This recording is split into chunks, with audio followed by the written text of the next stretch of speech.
There have been a lot of changes since my open letter video. Some of the changes have been good, some of them bad, and I think I want to try something a little different in responding to them. I'm going to use my Talent Grid Maker tool. I invented it for Mists of Pandaria when wartools.com was shutting down, and I updated it for Warlords, and shoot, I really need to update it again, but updating it is a more time-consuming process than you'd think, and I'm juggling a few projects at the moment, so I'm not sure how soon I'll be able to get around to it. In any case, I have two grids that I created with my tool that I'd like to go over. My ideal Holy Paladin talent grid and my ideal changes to our baseline kit. I'll start with the changes to the baseline kit. There are both damage abilities and healing abilities in there. Now, I worry that I'm going to piss off Retribution with me wanting Exorcism in, of all places, Holy's kit. Well, please hear me out. First of all, speaking from the perspective of a guy who's played since vanilla, losing Denounce was a major blow. Back in vanilla, the biggest problem with class design was that Blizzard was putting their vision for what the class should be ahead of what was fun or practical for the game. We had almost no ranged damage abilities at all, and no strikes, and you know what? You want to hear about it, just watch the WoW Then and Now series. In any case, every healer except Holy Paladins had a ranged damage ability with no cooldown, and that stayed the same up until Cataclysm. And losing that ranged damage ability with no cooldown once again feels like a major step backwards. Plus, in Legion, positioning for the Holy Paladin will be critical, so our options for where we stand while dealing damage should be kept open. But taking away our ranged damage ability with no cooldown closes our options at the very moment when we need them open. Also, I love how casting Denounce with no mana cost lets my mana bar go back up. It feels like it's a damage for mana mechanic even though it isn't one, and that's just awesome. Still another thing, Exorcism is a very iconic ability for Paladins. Fun fact, Paladins were introduced to the Warcraft universe in the Warcraft 2 real-time strategy game, and in that game we had Exorcism. It should stay in the game in one form or another if Blizzard really wants the Paladin class to be as iconic as possible, and since Holy now has a gap in their kits that should not be there, I've added it back in as Holy's ranged damage ability. Now, if you look closely at my talent grid, there's an Art of War style effect on it that makes it instant and deal more damage, and that procs on auto attack. Please don't be mad at me for adding that back in. I just wanted to drive home the point that Holy Paladins are primarily a melee class. That's the direction Blizzard clearly wants to go given the changes we've seen so far, and I'm fine with us being primarily a melee class as long as I have a ranged damage spell with no cooldown that I can use when I have to. Because sometimes, and with some playstyles, I will need to. I mean, when you look at other melee classes, Survival Hunters have Hatchet Toss, Enhancement Shaman have Lightning Bolt, Feral Druids have Moonfire, Monks have Crackling Jade Lightning. On the whole, being a melee class doesn't necessarily mean that you shouldn't have a ranged ability with no cooldown. And if there's a melee spec that deserves a ranged ability with no cooldown in Legion, it's Holy Paladins. Also, yet another reason why I'm suggesting Exorcism for a replacement for Denounce instead of bringing Denounce back altogether. If you talk about Denounce coming back, everyone's going to be looking at the no crits for you debuff that was attached to Denounce. I do not care about that debuff. All I really want is a ranged damage ability with no cooldown. I understand that Blizzard is trying to make Crusader Strike into our new filler ability, what with the 2 charges change, but I've run the numbers and there are still gaps in our rotation, which is why I wanted to go in another direction and add Holy Strike back. This is an ability that hasn't been in the game since before vanilla. Back in 2003, when World of Warcraft Vanilla was still in beta, we had Holy Strike, and it was an ability that added holy damage to our next auto attack. Now that Blizzard is gung-ho about making Holy Paladins a melee class again, I figure it's a good time to bring it back, especially if it stacks, because if it stacks, then it'll be more like the old Wreck Bomber days from Vanilla, and it gives Holy an even bigger incentive to get into melee. This would work well with Beacon of the Savior, but I'm getting ahead of myself. Now, about the Lightbringer Mastery. I've talked about a few other mastery ideas on the forums, and each of them has been a flop, which I'm actually glad people told me would be flops. Like I said in my last video, Lightbringer feels like it's more of a penalty for being far from allies than it is a bonus for being near them. However, if there were a minimum bonus that you get from Lightbringer, and the drop-off for Lightbringer was more gentle, then Lightbringer would look more like a bonus for being near targets than it would look like a penalty for being far from them. For all I know, there already is a minimum mastery bonus and a gentle drop-off, but I wish Blizzard would come out and explain it if there is. Now for the heals that I'd change in our baseline kit. The Light of the Martyr change is essentially me trying to close an exploitable loophole. Imagine two Holy Paladins casting Light of the Martyr on each other. They'd be getting back the health they spent pretty quickly, they'd be mobile and uninterruptible all the way. I figure that adding a caveat that casting it too many times on the same target would close that loophole, so that's why I added it. A few of these changes I'm showing off in these talent grids are actually to stop potential exploits and not so much concerns about class design. But one of my biggest complaints about Holy Paladins in Legion is how they have only one group healing tool at baseline. But now that I look at the current version of our talent grid, 6 out of 7 of our tiers have something that helps us heal the raid in one way or another. This kind of reminds me of how Retribution has only one AoE damage ability in their baseline kits, but they have quite a few talents to help with AoE damage. But in any case, I would feel a little more comfortable if we had another baseline group heal. Plus, Aura of Mercy looked like it was a must-have in the beta, so I dropped Aura of Mercy down to baseline, nerfed it a little bit, and changed our Aura tier so that it contained upgrades to Aura of Mercy instead of replacements for it.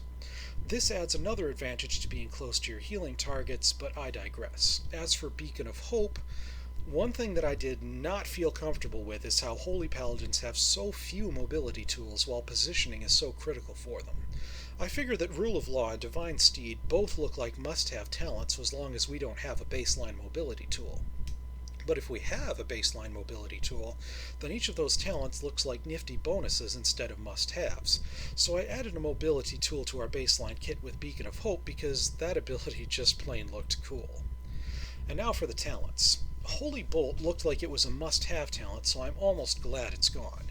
The Bestow Faith talent that they've replaced it with looks powerful and useful, but there's a huge caveat that Blizzard needs to do something about to actually make this good in the game. And believe it or not, it's not something that the class balance team needs to think about. It's something that the UI team needs to think about. I mean, in a raid, another healer will see a low health bar on their UI, but they might not see that a 600% heal is coming, so they'll top off the target before the 5 seconds have elapsed, and then casting Bestow Faith will become useless. Unless the UI shows something like a shield bar that shows how healing is on its way, this is only going to be useful in 5-mans, and a talent shouldn't be limited to 5-man content. As for Light's Hammer, I lowered the mana cost. It looked too high. Honestly, you Blizzard developers, if you think 40% of base mana is a fair price for this kind of healing, you've been living in California for too long. On the Auras tier, I replaced Aura of Mercy with Aura of Reckoning. It's got the old Reckoning icon, but unlike Holy Strike from my baseline grid, it's not meant to deal extra damage per swing. It's basically just a leech-granting aura, which seemed to me like an interesting and fun concept. It's got diminishing returns, much like how Devotion Aura does. Speaking of Devotion Aura, there's one exploit that I saw that I felt like I should point out. If it's a flat 20% split among all allies in the aura, that means that a soloing Holy Paladin takes 20% less damage at all times. But if you think that's bad, get a load of this. If a raid leader sets things up so that only the Holy Paladin and the tank are in the aura, then the tank takes 10% less damage from all sources for free. That seems overpowered to me, so I changed Devotion Aura slightly so that no one can get more than 5% damage reduction at a time, but other than that, it's the same ability. There were a couple problems I saw with Aura of Sacrifice. First off, the new Aura Mastery effect looks a bit redundant with Beacon of Virtue, which I'll talk about later, and secondly, when you get down to it, the talent doesn't actually reduce the damage that the raid takes as a whole. It just shifts some of that damage to the Paladin. So I made some changes, setting the Aura Mastery effect to what it was before, where it heals the raid when you get healed rather than when you cast heals, and I also set it up so that the damage you take from other allies is reduced a little bit. Now, I was a bit confused about Fervent Martyr. My thoughts on Light of the Martyr are, okay, we cast that on someone in the raid when we need to move to a new position and Holy Shock is on cooldown. And if we get a non-tank healing spell buffed when we heal the tank, does that really make sense? Now, I know that you can cast Light of the Martyr on the tank, and you might in movement-heavy fights, but that'll just make this talent a must-have on movement-heavy fights. That's why I switched it back to Stoicism, and I used an older Stoicism icon just to drive home that it changed. Like, this is the Burning Crusade version of the Stoicism icon. Wow. Now for talk about the lowest tier. First of all, when Blizzard says 20% less on Beacon of Faith, I don't know what that is 20% of. Does it mean now 20% of the healing you do gets copied to each beacon, so it's still 40% total, and you're only ahead now in that 2 targets receive 20% more on direct heals from you? Or does it mean that's 20% of 40%, so now 32% of the healing you do gets copied to each beacon? I clarified the tooltip to make it say what I wanted it to say, but either way I hope Blizzard clarifies their tooltip.